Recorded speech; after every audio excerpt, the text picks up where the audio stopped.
या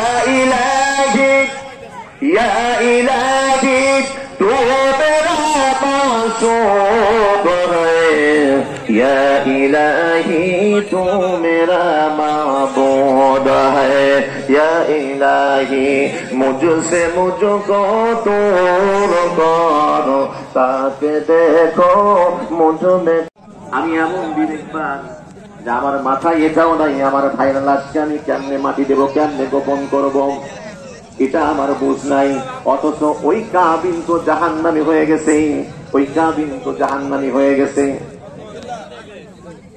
আর এই হাবিল কাবিলের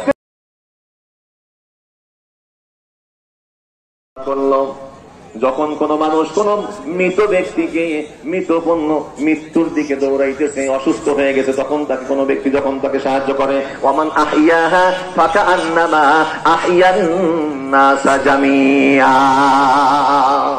যখন কোন মানুষ এরকম মানুষকে, দুরস্থ মানুষকে, অসুস্থ মানুষকে সাহায্য আর সহযোগিতা করলো, মৃত্যুর পর থেকে হেফাজত করলো, সে যেন ওইজনকেই, ওই একজনকেই বাঁচাইল না, বরং সে সারা দুনিয়ার সমস্ত মানুষগুলোকে বাঁচাইয়া দিল। এই হত্যা এমন ভাবে হত্যা করেছে তার মাথায় এই আকলও নাই, এই বিবেকও নাই। অনেক বড় লম্বা ঘটনা। ইন্নী উরিদু, আল্লাহ রাব্বুল আলামিন অনত্র আয়াতে বলতেছেন যে কাবিলের মাথায় এই বুদ্ধিটাও নাই যে ভাইরে কেমনে গোপন করবে, লাশটা কেমনে গোপন করবে। যদিও আল্লাহ রাব্বুল আলামিন ইন্নী উরিদু আন তাবুয়া বিইসমি ওয়া ইসমিকা, আল্লাহ রাব্বুল আলামিন আসমান থেকে কাক পাঠিয়ে দিলেন। কাক, এই কাক কি করলো, আর একটা মরা কাককে নিয়ে এসে দুই পা দিয়ে মাটি হাতড়ায়া ওই কাকের মাটি দেওয়া, এটা ওই কাবিলের সামনেই করতেছে। কাবিল যাতে বুঝতে পারে লাশটা